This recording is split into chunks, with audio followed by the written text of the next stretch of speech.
welcome back. Last week we took a detour, and I hope you dealt with that, and I was okay with doing that as we went off track a little bit. But we're back to looking at the Beatitudes. We've been looking at the Sermon on the Mount for a number of weeks now. We're nearing the end of the Beatitudes. Right now we're looking at verse 9. Let me read that for you. We have 2 to go, and here's where we've arrived. And it says this: "Blessed are the peacemakers, for they shall be called the sons of God." I want to be very careful, though, and in fact, I want to read the next one because I want you to understand here, as Jesus closes this out, these last two are inexorably tied together.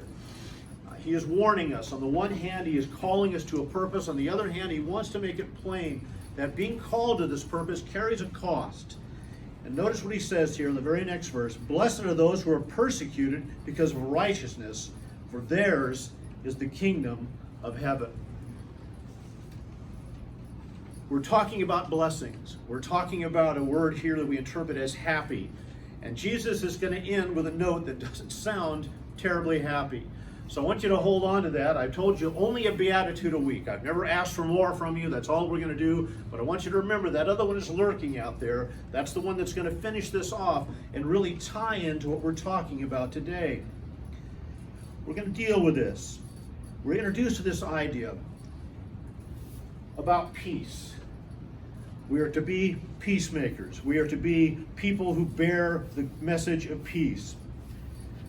And I hate to have to say that there's anything that's contrary to how our world lives, to how our world really experiences life.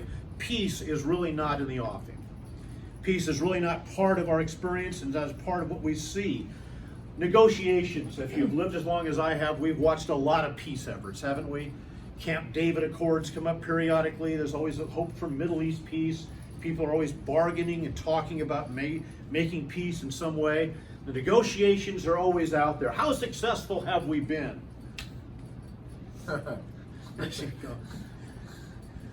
Bumps in the road. Bumps in the road.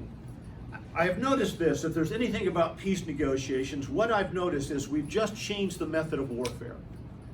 Now, when people come to negotiate peace, they're really not interested in peace all that much, as they are in finding a way to gain a victory that they didn't do on the battlefield and now want to do through the negotiation process. I've watched some of the demands that have come up as we've dealt, especially with Middle East peace, time and time again. And you look at the demands that are placed. Here's how we'll bargain. If you'll do this, we'll promise to have peace. And you look at the plans they have, and clearly, there's no peace in those plans. Clearly, there is no sense of trying to pursue what is just or what is true or what is fair. It is trying to negotiate for the best possible position so that when peace is declared and you get your position, the next time you go to war, you're at a better spot than where you started before. There was the Roman philosopher Vegetus that said this. It said, peace is the time to prepare for war. That is how you do it. He also put this one: if you want peace, make sure you prepare for war. Kind of like peace through strength. Peace through strength, and we've talked about that, and that tells you something about the nature of peace, doesn't it? That we really don't expect peace to be on the table because we know that in order to maintain at least a non-shooting status, not really peace, we must be prepared for all-out war. Growing up, there was the principle that was supposed to protect the world. You remember this one? MAD? Mutually assured destruction. What we are going to do in order to have peace is have so many weapons that we'll be terrified at the thought of using them. And that was our idea of establishing some sense of peace in the world. Peace here is usually defined, not here, but peace in our world is usually defined by this: getting what I want. If I get everything I want, then we'll have peace. If I am given everything I think I'm deserving of, then I will have peace. And this is how we tend to define it. Looking for something? I'm assuming 10 minutes. Welcome back. Thank you very much. It's good to be back. Making sure everyone's social distancing wearing masks. Okay. But peace, as God defines it, is something entirely different. Peace here is not defined as getting what you want. Peace is going to have a very different understanding. And when he talks about blessed are the peacemakers, we're going to have to understand what this means. Remember, we started with this understanding. Blessed, peace. The word means happy in the Greek.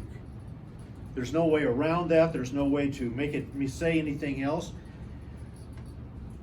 But it's clear here that what Jesus defines as happy is completely different than anything the world has ever understood as happy, because the results of being peacemakers as we move to verse 9 and get into verse 10 clearly are not happy results.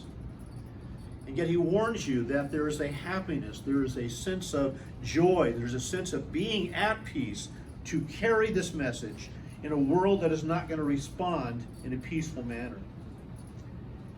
Because we are told repeatedly, Jesus has warned us of this, all of his apostles warned us of this, that there is an anger that comes out when people offer peace. We're going to have to talk about why that's the case today.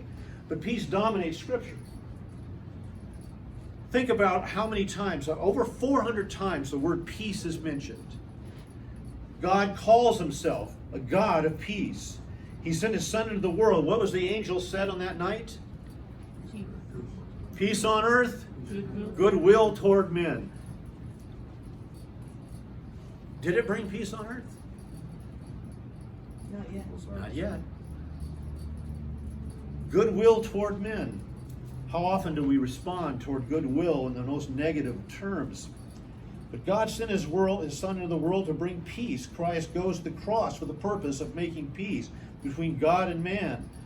There is the aspect of peace in all of this. We are told that he is the Prince of Peace.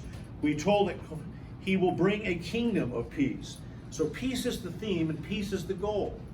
And how he intends to get us there is the challenge. Why don't we have peace? If God has designed it, if God sent his Son, if God is a God of peace, if peace is the absolute standard that he wants us to live by, what is it that keeps us from getting there? What stops us from peace?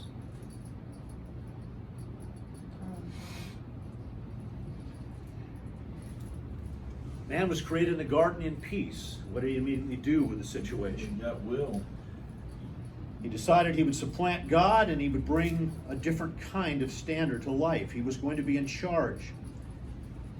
Turmoil and war are the result of something in this world that we don't want to admit. That's always been the pursuit. We want to bring an end to all of this, but we can't because there's something standing in our way.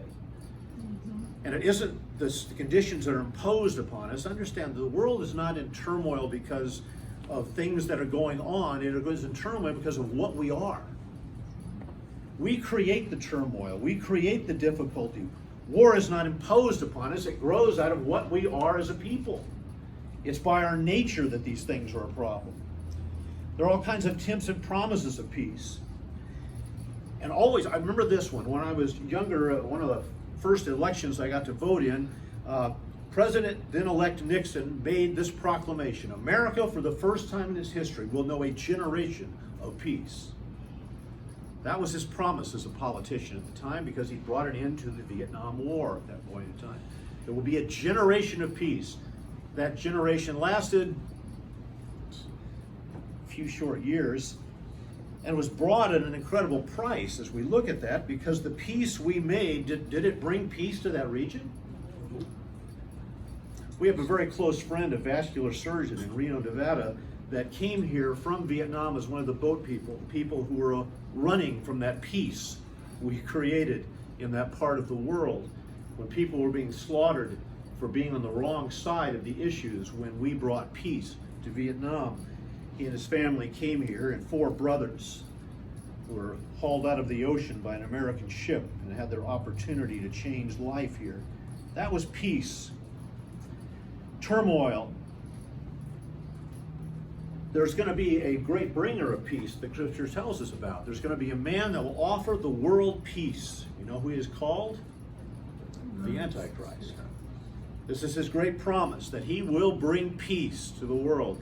And any history student knows this, that always there are those that use this promise: I will bring peace, I will bring justice, I will put the world together for you. And whenever they gain power, peace is never the result. And we are told this will usher in the greatest period of war the world has ever known. It is into this turmoil that God sends his people as emissaries, I should say, of peace. to offer real peace and get to be called the sons of God. How we do that is what we're going to look at today, because we don't do it as the world does. We're not negotiators. You've seen peace negotiators are always sent in there. We always have these special people that are going to bring peace, and they're going to go and negotiate. And this is something that we don't do as Christians. We are not negotiating peace. We are laying out something that peace can only be achieved through a standard that is not negotiable, through a change that is not open to discussion or debate.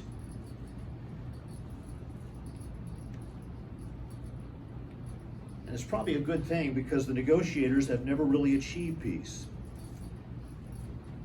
And we look at peace, and we look at these options here. I'm told this: America has had two great periods of peace. See if you agree with this. We are told from the year of 1815 to 1846 there was a generation of peace in America. The next generation of peace was from 1865 to 1898. Those were the two generations of American peace. You're shaking your head no. Why do you disagree with that assessment? There was no major war in either one of those two periods. The Indian Wars don't count? Evidently they didn't. Okay. We didn't want to talk about those. We believe that if you want to have a period of peace, you have to edit out certain standards about what upsets the peace. And the Indian Wars was certainly part of all of those periods and not really there. But here's another one. Even if we talk about this, the world always wants to define peace in this way: the absence of a war. Yet what has been the cause of the greatest amount of American death, more than all of our wars combined? It has been our own murder rate. It is astounding how we have managed to slaughter more of our own, that even in our periods when we are not fighting someone else, we are always at war with ourselves. We look at our terms right now. Personal peace is certainly not a reality in our nation. Studies tell us right now emotional stress. As I shared with you, Japan has more suicides than it does COVID deaths right now. We see a massive rise in parental abuse of children and so forth. I don't know if you heard this story, but from yesterday we had this. A father was arrested here in our neighboring city of Lancaster. Crazy.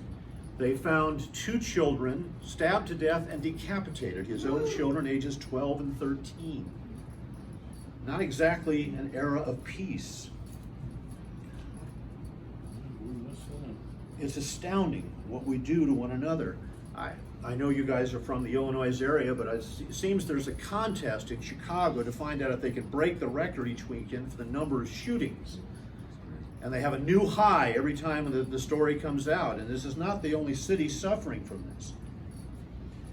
We wonder how it can be that. We have groups and organizations across the country. I love this promise of our new the president-elect. We'll see how that works out. He's supposed to be the president-elect. But he is going to unite Americans. We are going to have one America again. We're going to put aside the animosity, and we're going to gather together as a nation in peace once again. Do you really see that happening? He's delusional. I find it hard to accept from the side of the aisle that has turned a blind eye to organizations out there that are anything but peaceful, and yet they always claim to be after peace. And it's not new. I just bring up Antifa. I find Antifa is supposed to be based on the idea of being anti-fascist. And what is their method of being anti-fascist? Being fascist. Acting as fascists, going into the street. Their methods, for any student in history, their methods are identical to the black and brown shirts of the Nazis prior to World War II to intimidate a population to think your way under the guise of peace. Yeah. I thought you had something to say there. My apologies. And they want children to turn in family members who aren't obeying COVID rules. I mean, that's kind of like what was happening back then, too. A little bizarre on that one. Of course, it's not new. Now, I'm old enough to remember this. We wanted peace in Vietnam so bad in my generation that we rioted for it. Right. Yeah. That was how we were going to achieve peace. There were two organizations, the Students for a Democratic Society and the Weathermen, who were both so involved with wanting peace, they made bombs and planted bombs, again, attacking different types of organizations, including the police, in the name of peace. Seemed a little unclear on the concept. This is the manner in which we go after it. What does God mean by peace when he talks here? The world understands peace as the absence of conflict, but peace is more than the absence of something that God is defining here. Peace is the presence of something. Peace is ushered in only when it involves a righteous character. The change of character involves a different understanding of what is true. It involves a different set of values that govern life. Peace in a relationship is when the relationship is right, not when it just isn't arguing. Not when it just isn't arguing. Again, we had a period, as we said, when the MAD principle governed it. We called that the Cold War. Remember what a Cold War is? It's where no one really likes each other, but we're not actively shooting at the present. That is a Cold War. Now, of course, that was a misnomer at the time, because what we really did is we got proxies to shoot at each other in our behalf. Places like Vietnam, Laos, and parts of Africa and Central America. But this whole idea of just stopping the conflict is not bringing peace.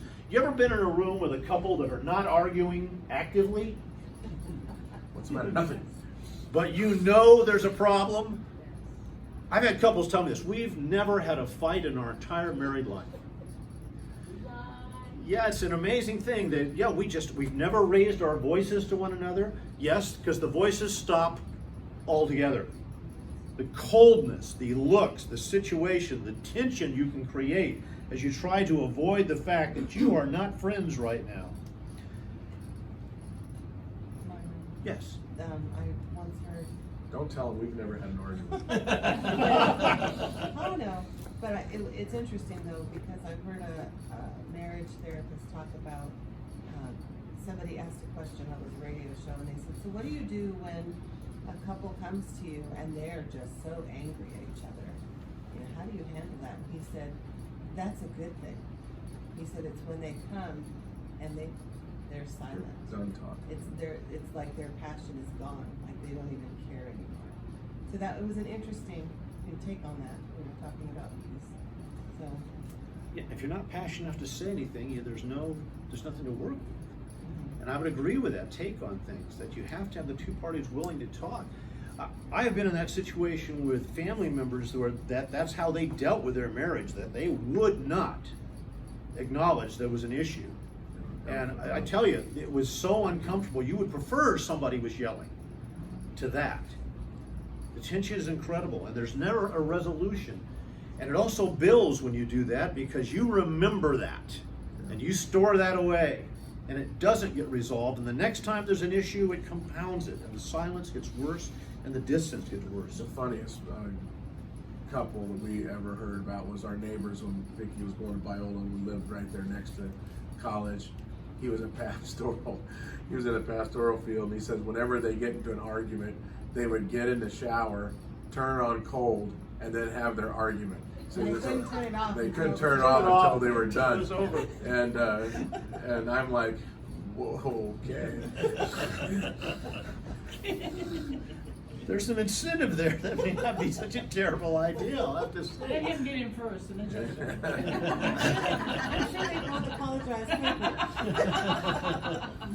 That's amazing. That is really something. Wow. How do you do that one? That's just nuts. Those people are friends of Paul Dennis, by the way. And he lived right next to each other up there in Northern California. It's interesting. Peace cannot, as I said, be just the absence of bickering. God says that peace comes by bringing something, bringing a change in how we view things. James 3:17 says this, that wisdom from above is first pure and then peaceable. Do you understand the connection there as he's talking about? Wisdom brings peace. How is it that wisdom brings peace? Let me ask you that. How can you make that connection, that wisdom brings peace? You know when to say or what to say and how to say it. And what not to say? What not to say. There's a whole series of things there, isn't it? To stop and think, to bring the present. The Jewish word shalom, we translate that as peace. I want you to understand that is completely missing the whole point of that word. Because the word doesn't just say peace. Shalom means that you are the recipient of every good thing that God can bring. You understand that? God has entered and put something into life, not just taking something out of it. He hasn't just taken the conflict out. He's put something in. There's a goodness, there's a power to that changes the very character of who we are. Hebrews 12:14 tells us that peace and holiness travel together. That changed character is the issue that brings peace. Christ called himself the Prince of Peace. Now I want you to find this one and see if you can put these two together. However, this is what he says in Matthew 10:34. Do not suppose that I came into the world to bring peace to the earth. I did not come to bring peace, but a sword. How can the Prince of Peace say such a thing?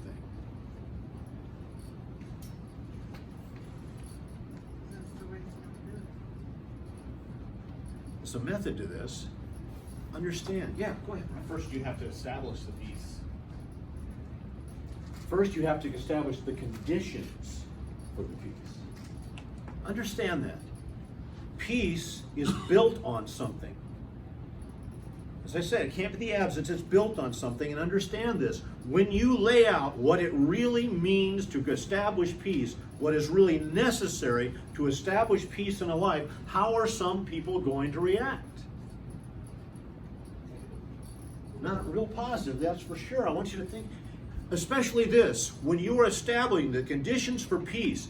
If you've ever been in an argument with someone and you know at this point in time you're wrong, you recognize you have lost the point, you are clearly the one wrong in the situation. What is your first thought? Don't give up. What's that? I said, don't give up. Don't get, yeah. Either how do I get out of here without having to admit that I'm wrong, or how do I flip the script and find something they're wrong on so I can continue the argument and be right. There is never a point where we really want to stop and sit back and go, you know, you're right. My wife and I have made a deal on that we force ourselves at a point where there's a disagreement to stop and go, you know what? I'm wrong and you're right. That is a hard thing to do. When you're in the heat of it, when you're absolutely going for this, and especially if you're good at arguing. If you know you can win the verbal battle, but winning the verbal battle, you'd still be wrong when all is said and done. Can you have the strength of character to shut your mouth long enough to think and say something different?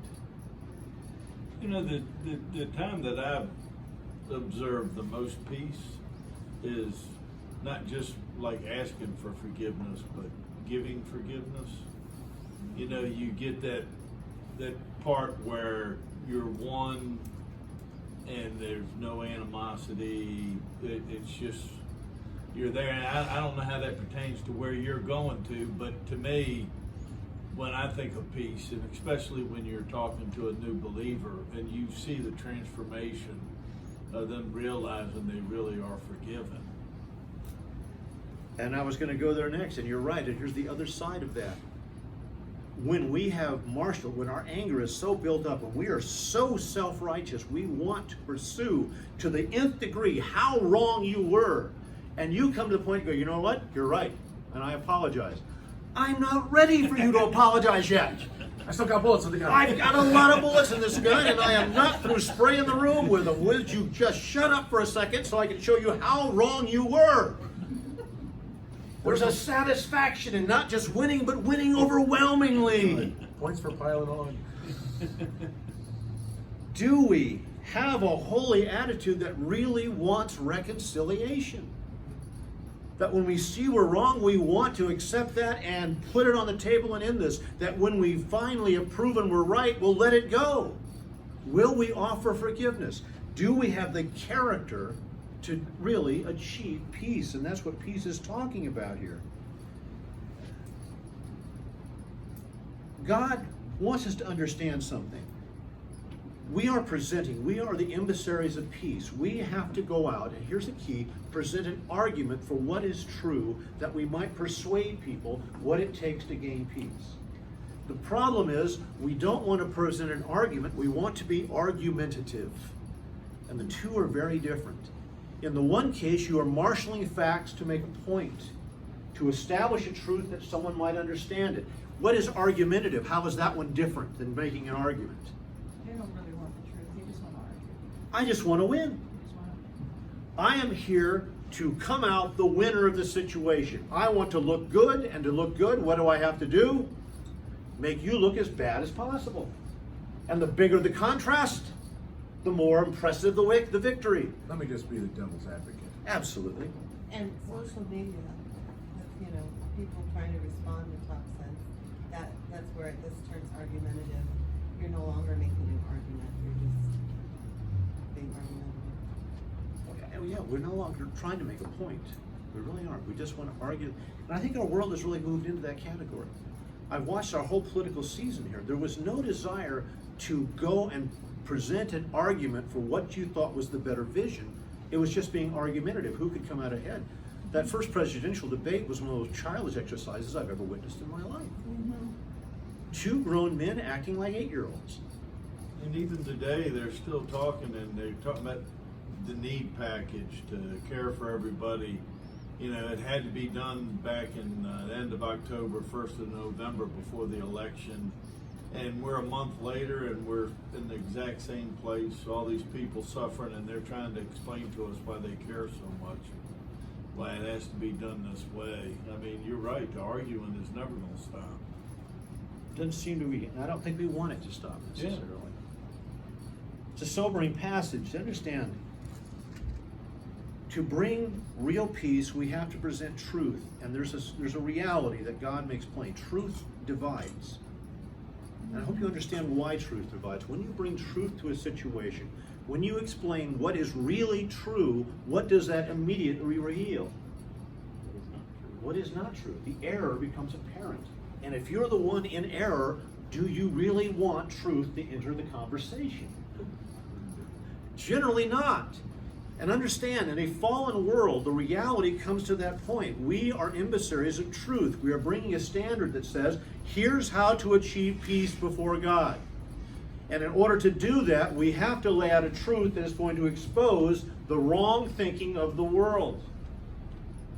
And as we know, some people will look at that and say, what a wonderful message of salvation. But how much more will you see from others who do not like to have that reality pushed before them? Jesus, when he said this to bring a sword, he said, I'm going to turn mother against father. I'm going to turn... Why? Because truth enters a picture and it divides immediately. There's a story told about leadership and says this: never make a decision, because the second you make a decision on anything, you're going to have some people line up and think you're great, and the rest are going to think you're an idiot. You divide on every decision. It has, every time you make a decision, you divide. That's why a politician never wants to answer a question straight. Because the second you say, this is where my policy stands, you will have a group that will align against you. Truth does that. And I know people that can tell you the stories of that, becoming the first Christian in a family. When your children, when your husband, when the others are not saved, the tension that can bring to relationship. Because your very presence highlights the error of the rest of the people around you.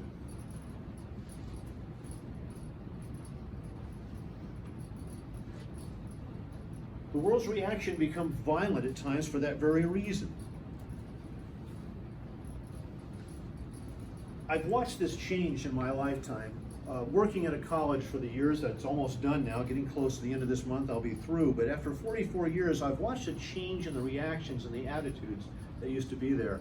Some years ago, it used to be whenever someone would talk to me about my faith, this would come across, and this was how they put me on the list: you're just so narrow-minded. I was narrow-minded because I saw a very clear, concise, what is true and what is not. And I was narrow-minded. And these, of course, much more broad, much more obvious. And what are they saying?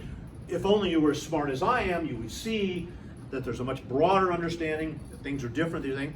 So it was a put down, but it was mild.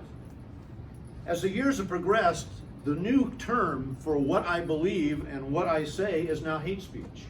Mm-hmm. Not narrow-minded, I'm a hater for what I believe. The world has become increasingly hostile to the very notion of truth. And this is the difficulty we face, and what Jesus is preparing us for. To be happy, to be at peace with God, means we have to be prepared to stand by a truth that the world will not like and will increasingly react against. Do we have the strength of character to do that? As the world becomes increasingly hostile, can we do that? And Jesus warns us of that. There's an issue of what we'll have to do. He even hits us with hard standards in how we react to one another so that we can display what peace looks like. Have you seen some of the commands of how we're supposed to treat one another? Those of us who know the truth and are supposed to base our relationships on it. There comes a whole series of things of what we're supposed to do. There's a warning. In your anger, do not sin. Now, first off, it tells you something. Do you have a right at times to be angry? I think the verse really clearly says. But once you have that anger, what are you supposed to do with it? That the world never wants to do with it. Control it, keep it in check. What's the next command? There's something you're not supposed to let that anger do. What happens? Don't let the sun go down on. Why? Come on, I'm mad. Can't I enjoy it for a few days? I'm mad for a righteous reason. I'm upset about something that clearly should upset me. Why can't I hold on to it? Why does God tell us? Makes you bitter. Because you can't handle that issue. You can't handle anger for long periods of time. Yes, there are things that should respond in anger, but it's time quickly to move that anger to a different thing. What am I going to do to resolve it? Now I have to think clearly. I have to let it go. Because if I don't, it's going to turn into a problem. You know, like hatred, and then you're in a realm where you're dictated by your hate for people.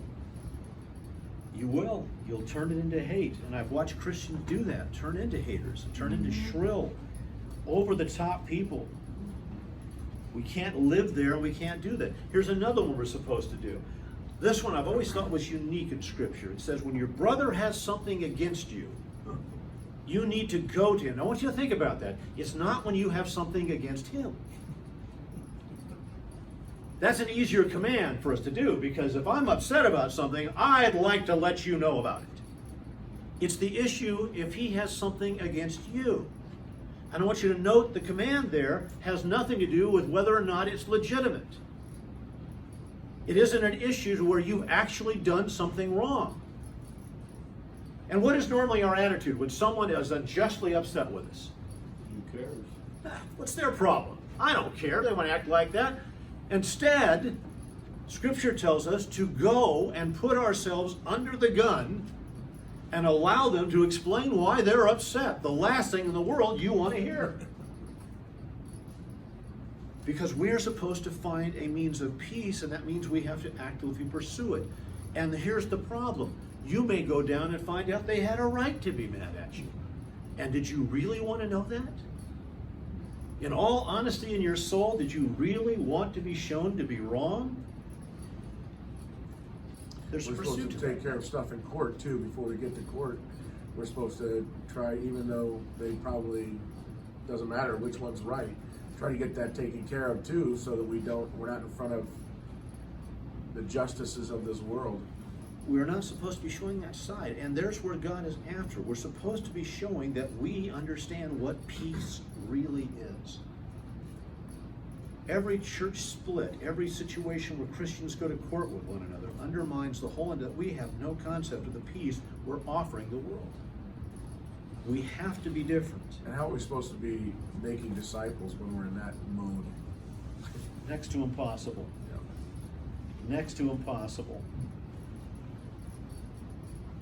What we're being prepared for here is that peace is a reality and a truth that the world may not be prepared to receive. Christians, I know there's the big talk now that we're gonna find this ecumenical movement. We're gonna find the things we all agree on so we avoid the disagreements. But of course, how much does the world really agree on? And I have news for you. What the world will always agree on is that it wants its sin to remain untouched. And the more you try to find common ground means the less truth you will be allowed to perceive and to stand by, because the world doesn't want sin exposed. And there is no way for the church to negotiate on that issue. Did Jesus tone down his language when he found out the Pharisees weren't real pleased with him?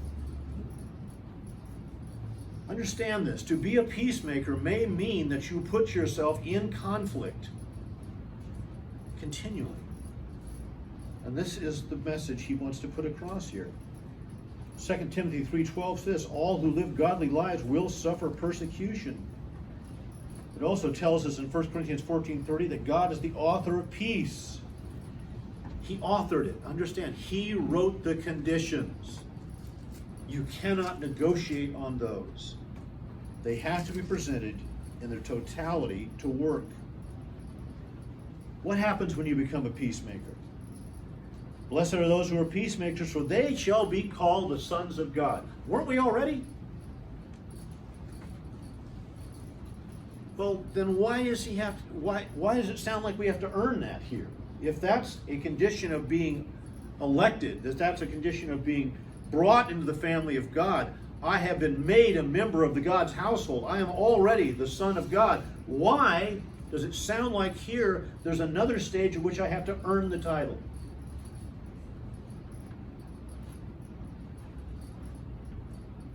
Any thoughts on that? I want you to try something here. There's a couple of different words that can be used for son. There's one there's a word there for child. That's not in the text here.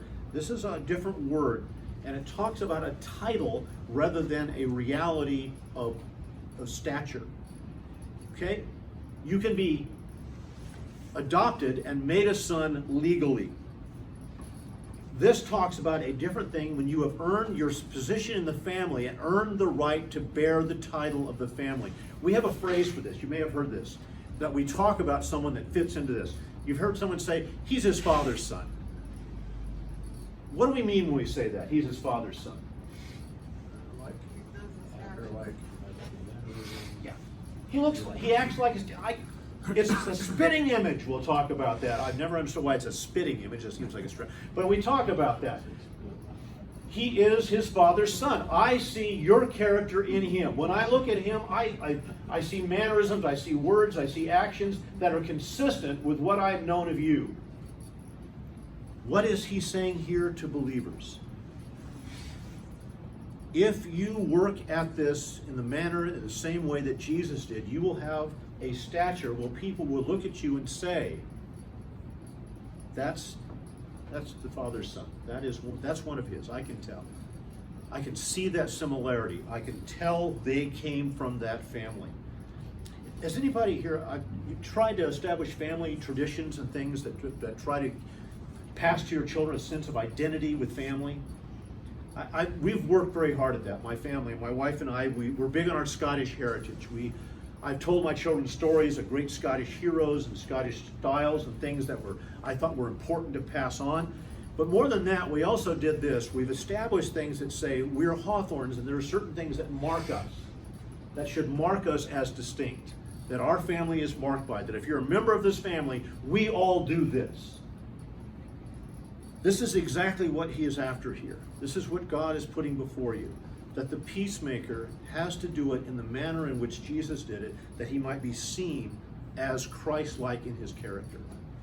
Remember where our title Christian came from? Anybody know the history of that? It was a mocking term from the world. The mocking term was this: you're trying to act just like Jesus Christ. Those Christians, those little Christ-like guys, acting like Jesus Christ. Why did the church take on the mocking title? Because that's exactly what we were trying to achieve. That was the goal. That was the purpose in what we are. To be seen, to be like our Father. Kind of like King of the Jews on the cross. Yes, a mocking term, exactly what he was. A peacemaker brings a standard for peace that is unchallenged, that is not open to negotiation, and it is divisive. Because peace can only be achieved on terms that make sense. And we all have friends that are peacemakers or men of God. When you look at somebody, I've got one, Jesse, It's who I always look to, because you never see him get mad, doesn't lose his temper, isn't angry, and deals with a lot of heavy things, stressful things, family things. But you always look at them and try to emulate how they're able to do what they're doing. And then other people look at him and go, oh, he's fake. He's a fraud. I bet you when he gets home, he's totally different. But you know, you meet people that really are in that realm. He doesn't negotiate. He doesn't. Right. To him, there is no argument. This is how the Lord wants me to behave and do and act, and so therefore this is what I do. It's not open to negotiation. It's not a Right. negotiation. And you don't argue with your kids because you're right and they're wrong. Amen. There are two Where's things that here. amen, We're going to Ray? get next week to that. The whole Where's that idea amen? that persecution will follow that. But I'll also put this out to you. Living that long enough will put you in a position where people who may have started out as your critic see the consistency Yeah. and will start to appreciate it. The longer you can stand by this and earn that title as a peacemaker, the greater your opportunity to impact lives where people will finally accept the standards for peace that God offers. All right, I'm not going to try to beat this to death. Next week we'll go at this and look at the flip side of this, and keep in mind, happiness, as God lays it out, doesn't always come with the happy results that the world thinks are required. Thank you for your time. We'll see you next week.